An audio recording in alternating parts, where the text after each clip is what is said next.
Repenser la consommation. Les podcasts du Cercle de l'Obsoco en partenariat avec Moustique The Audio Agency et The Conversation. Dominique Roux, professeur de marketing à l'Université de Reims. Bien, merci Nathalie. Alors effectivement, quand on a débattu des sujets que nous évoquait cette façon de repenser la consommation, le mot « bonne consommation » est revenu assez vite et il m'a particulièrement gratté. Donc, en fait, je voudrais repartir finalement du même point de départ qui était celui d'Olivier Badeau tout à l'heure, mais que je ne traiterai pas du tout de la même manière. C'est-à-dire que je le rejoins avec un titre un peu clin d'œil qui est « Parce que vous le valez bien ». Et Dieu seul sait si nous avons entendu ces slogans qui nous disent de nous gouverner de façon hédoniste. Et du coup, la question que je pose d'emblée, brutalement, c'est finalement la consommation aurait-elle quelque chose à voir avec la morale ou pas ? On a le sentiment que quand on est dans un acte aussi privé, qui a le droit de se mêler de savoir ce que j'achète et pourquoi ?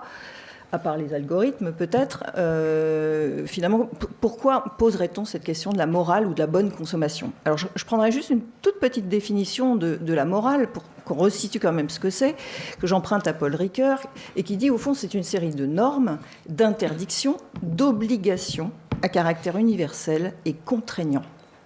Ça colle pas avec « parce que vous le valez bien », vous voyez ? Donc la première question c'est finalement est-ce que la morale a quelque chose à voir avec la consommation ? Et au fond, on l'a entendu avec l'introduction ou le propos d'Olivier, mais aussi avec le propos de Christophe, c'est celui du prix. Est-ce que c'est pas parce que le marché nous invite perpétuellement à calculer, à demander tout pour rien, que nous aurions une déliaison en fait entre cette question de la morale et cette question de la consommation ? Est-ce que c'est pas parce que nous passons notre temps à calculer ? Donc c'est une question que je poserai en deuxième temps. Et au fond, à ces deux premières questions, je vais répondre par la négative.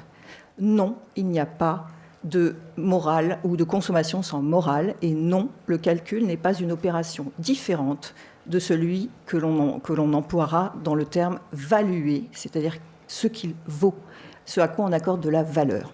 Bien, donc si la morale sature, selon moi, et je vais essayer de le montrer en 3 pas rapides, sature la consommation et que calculer et évaluer ce qui vaut réellement dans la vie, c'est la même chose, alors pourquoi avons-nous, en tant que consommateurs, autant de mal à bien calculer, c'est-à-dire à bien consommer ? Alors, je suis un peu la voix de la consommation du côté du consommateur. Je me positionne assez clairement pour une bonne raison, c'est que j'ai travaillé longtemps sur la résistance des consommateurs, puis sur la protection des consommateurs. Et du coup, évidemment, c'est plutôt sous cet angle-là, avec ce prisme-là, que je m'interroge. Alors, la consommation est-elle morale ? Première question que je pose. Alors, j'ai dit oui, la consommation est morale en tout, pour tout, tout le temps. Alors, je reprends juste un exemple historique. Je vais faire 3 pas dans 3 siècles. Je suis désolée du raccourci, c'est un peu court en 15 minutes, mais j'ai pas trop le choix. Prenons le luxe au XVIIIe siècle. Jusqu'au XVIIIe siècle, le luxe, c'est mal. C'est mal. C'est l'oisiveté, c'est ceux qui possèdent des richesses et qui ne font rien. C'est la mollesse et c'est surtout l'injustice. Au XVIIIe siècle, le luxe change de sens en termes ou change de polarité morale. Et pas dans la bouche de n'importe qui, de Voltaire, de Montesquieu, de Mandeville, donc ce ne sont pas des ahuris. Le luxe devient moral. Pourquoi ? Donc on voit bien qu'il y en a de la morale là. Il devient moral parce qu'il apporte au pays de la richesse et donc aussi à ses populations. Donc on lui trouve des vertus. Sautons au XIXe siècle. Qu'est-ce qu'on trouve par exemple en termes d'action sociale ? Est-ce qu'on donne de l'argent aux pauvres, comme on le fait aujourd'hui en versant un revenu universel, etc. Non. On leur donne des marchandises ou des biens ou de la nourriture. Pourquoi ? Parce qu'on a peur qu'ils dépensent immoralement l'argent qu'on leur donnerait. Bon. Dans les manuels d'éducation ménagère de nos grands-mères, si vous ouvrez ça un jour, si vous tombez dans une brocante sur ce genre d'ouvrage, vous verrez des leçons du bien consommé et de la bonne gestion budgétaire à toutes les pages. Donc on est bien intégralement dans cette idée de la bonne consommation. Alors pourquoi on a l'impression que la morale se sépare de cette idée de consommation ? Quand est-ce que se fait ce hiatus ? Eh bien, je pense que ça a été esquissé au fond dans les différentes présentations. Et je vais essayer de reposer juste un ou 2 points historiques là encore pour essayer de donner un peu de densité à une possible réponse. Au fond,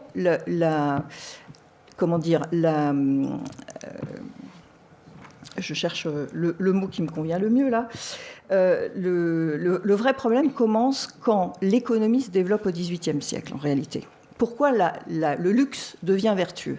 Eh bien parce que les souverains voient dans l'enrichissement du pays, donc dans le calcul, et on va y venir juste après, ils y voient des sources de vertus collectives, d'intérêts collectifs. Donc c'est le développement de l'économie au XVIIIe siècle qui va en fait remplacer Dieu et la religion, qui sert bien moins aux souverains en cas de disette que des vraies techniques pour savoir comment faire circuler des grains, comment fixer des prix et comment compenser des inégalités entre des populations qui ont et qui n'ont pas. Donc en fait, une petite, ça c'est Michel Foucault dans Naissance de la biopolitique, une petite explication, enfin qui tient quand même sur un bouquin de 200 pages, c'est quand même de montrer que le développement de l'économie va séparer, va donner cette illusion au fond que la morale se sépare de la consommation, parce qu'on n'a plus besoin ni de Dieu ni de la religion pour gouverner des populations.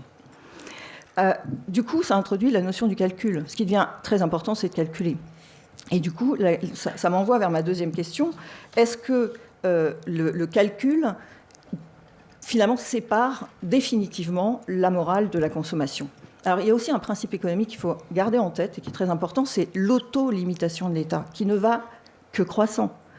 On ne cesse de continuer dans cette pensée libérale qui vient du XVIIIe à nouveau et qui est que l'État ne doit pas intervenir dans la vie économique et dans le jeu du marché. Plus il intervient, plus c'est le bazar. Donc laissons le jeu du marché, laissons les gens calculer, et puis tout se passera bien. Donc, deuxième question, est-ce que ce n'est pas parce qu'il y a du calcul partout dans ce qui vaut collectivement pour la vie économique que nous avons une séparation, une déliaison entre morale et consommation ? Alors là encore, je dirais non. Calculer et évaluer, c'est strictement la même chose. Pourquoi avons-nous cette impression que calculer, évaluer, donner de la valeur, ça n'est pas la même chose ? Eh bien, tout simplement parce que nous prenons un tiers de la définition du mot calculer ou du verbe calculer.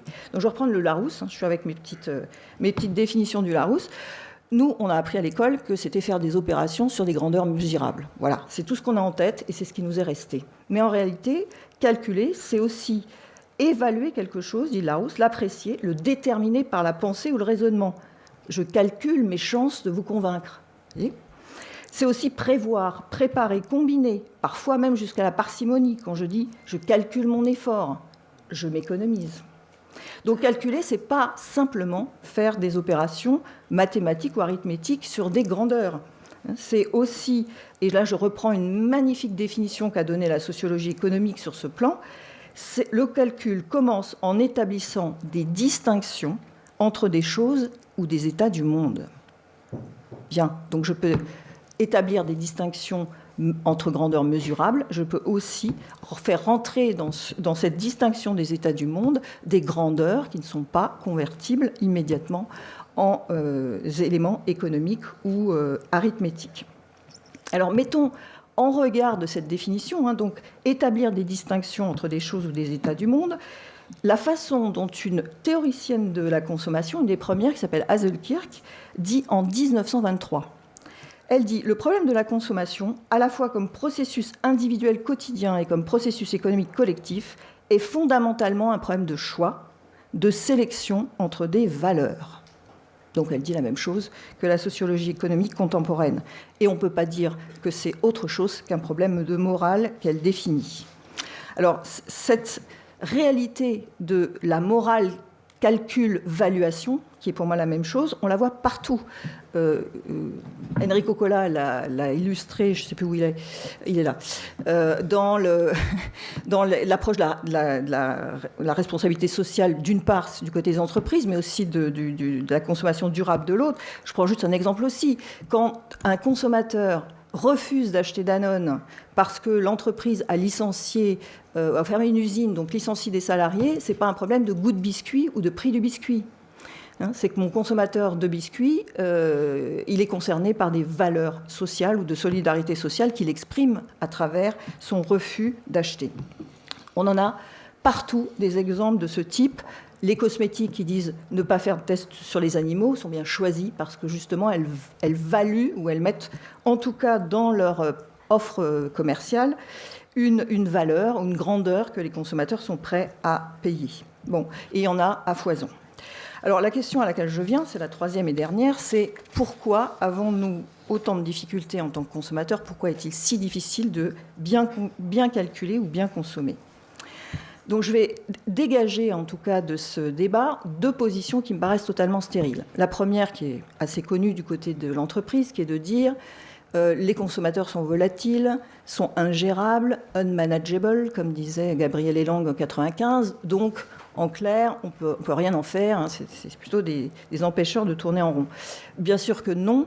Et Dominique Desjeux l'a rappelé, le consommateur, c'est quelqu'un qui est sous contrainte et qui est souvent en situation de choix situé. Hein, par exemple, on va trouver pas normal qu'il adore le Vélib, hein, mais voyez, le jour où il pleut des hallebardes et qu'il a un entretien d'embauche, c'est vachement moins pratique de prendre un vélo que de prendre un transport en commun, par exemple. Donc ça, j'évacue. De l'autre côté, j'évacue aussi le propos qui consisterait symétriquement à dire finalement, les entreprises, c'est difficile de consommer parce que les entreprises ne sont pas elles-mêmes, il l'a évoqué tout à l'heure, ne sont pas elles-mêmes morales dans leur façon de faire et que peut-être, finalement, il faudrait faire le procès de tout le monde sous prétexte que certaines sont irresponsables, font du greenwashing ou prennent des engagements de RSE par-dessus la jambe. Donc c'est pas du tout là-dessus que je m'en vais.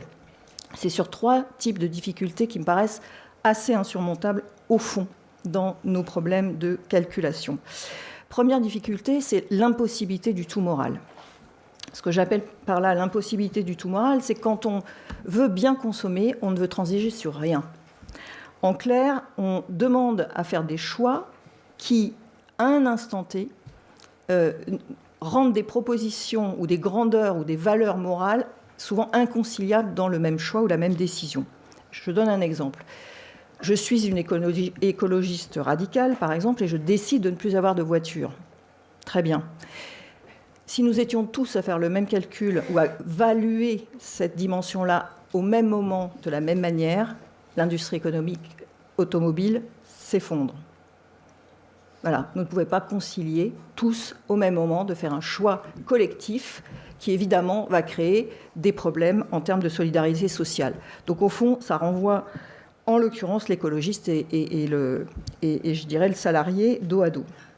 Alors la deuxième difficulté qui est abyssale à mon avis, c'est que le marché ne fournit pas de solutions satisfaisantes à certaines demandes ou exigences morales des consommateurs.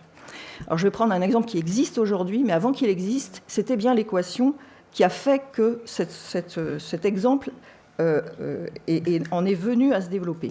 Donc on va appeler FM, hein, un monsieur qui, au fond, lui aussi est assez écolo et qui voudrait aller voir sa sœur pendant les vacances de Noël en transport en commun. Voilà. Eh bien, les TGV sont complets et donc ils ne trouvent pas de place. Le covoiturage, à l'époque, n'est pas organisé. Et FM, vous aurez reconnu, Frédéric Mazeza, celui qui a donc développé Blablacar, c'est-à-dire la solution morale qui lui convenait le mieux. Alors, on voit que les consommateurs eux-mêmes s'emparent d'un certain nombre de transformations des marchés, pour des raisons morales, en tout cas qui satisfont davantage ce qu'ils cherchent, quitte peut-être à recréer d'autres tensions morales après sur d'autres sujets. Mais en fait, ce qui se passe, c'est que la plupart des consommateurs ne sont pas des entrepreneurs de solutions aussi radicales et aussi ambitieuses que celle-là. Le résultat, c'est qu'une partie d'entre eux, et là, pour le coup, c'est bien méchant de recherche, se détournent de la consommation parce qu'ils ne trouvent pas de réponse morale satisfaisante. Alors, ils se détournent soit en déconsommant, soit en s'orientant vers des modes alternatifs, celui-là, Blablacar en est un, soit en autoproduisant, soit en échangeant entre soi. Donc ça peut porter autant sur la production que sur les systèmes de distribution qu'ils essaient de recréer d'une autre manière ou avec d'autres acteurs. Ça, c'était donc le deuxième problème. Passons au troisième, qui est non moins abyssal. L'absence de connaissances informées du consommateur. Enrico y a fait allusion. Et là encore, on pourrait dire, il n'a qu'à lire les étiquettes.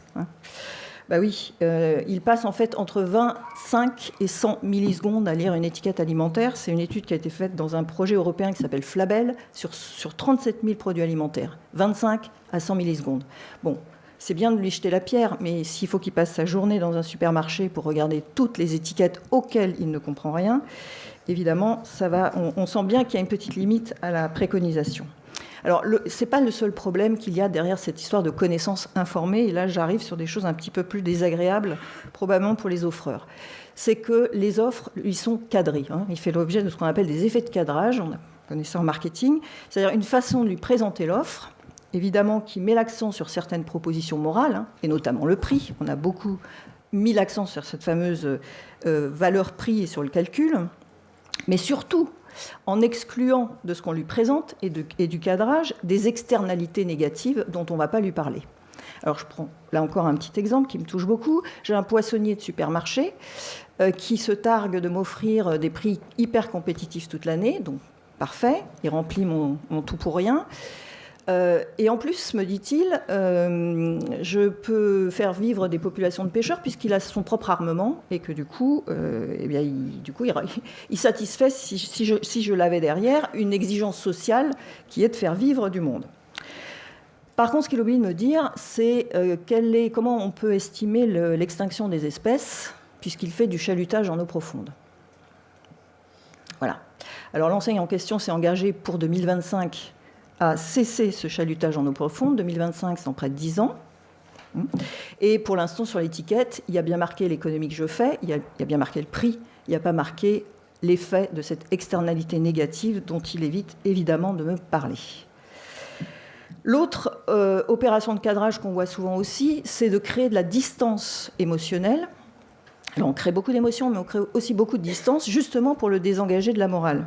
On ne va pas lui dire où sont fabriqués les produits. On ne va pas lui dire comment vivent et travaillent les gens qui fabriquent. Je vous invite à regarder une merveilleuse vidéo qui s'appelle Mardi Gras Made in China, et dans lequel on voit un aller-retour entre des consommateurs américains et des ouvrières chinoises à qui on montre respectivement ce que l'un fait et ce que l'autre pense, etc. Et c'est magnifique.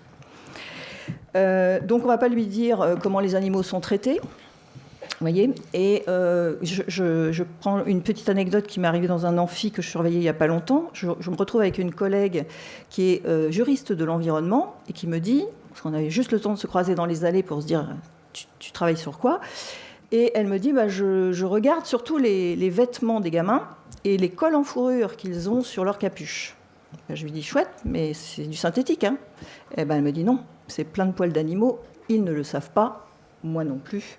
Et évidemment qu'on n'explique pas aux gamins en question comment sont traités les animaux, d'où viennent les poils qui sont sur sa capuche. Bon, donc voilà 3 difficultés qui me paraissent importantes et qui, je vais donc conclure un peu à la manière de Woody Allen, c'est-à-dire, je n'ai pas de bonnes nouvelles à vous annoncer, est-ce que je peux vous en offrir 2 mauvaises ? Alors, la première mauvaise nouvelle, c'est que finalement, on invite le consommateur, en fait, on le porte constamment ou continuellement vers l'acte de consommer, mais certainement pas vers 2 choses essentielles. C'est ni la connaissance qu'il acquiert par d'autres voies, par exemple par les médias. Je vous renvoie à Cache Investigation de lundi, c'était édifiant, ou dimanche, je ne sais plus. Donc, on ne le porte pas vers la connaissance qui est totalement oblitérée des qualités ou des qualifications morales des produits, et encore moins de la définition choisi de ce qu'il voudrait voir dans ses produits. Et là, il y a une petite chose qui se dessine, c'est qui le patron, la marque du consommateur, qui entre dans cette voie-là, avec encore, selon moi, je dirais encore des angles morts sur un certain nombre de qualifications morales qui ne sont pas forcément explicitées dans le produit. 3 propositions ou 3 réflexions, je ne peux pas dire mieux en termes, parce que ce ne sont pas des préconisations, vous vous en doutez bien. La première, peut-être de réfléchir à la façon dont on présente aux consommateurs l'ordonnancement des valeurs qui sont incorporées au produit, et notamment celles qu'on ne lui montre pas, et néanmoins qui ne devraient pas, a priori, être exclues du choix.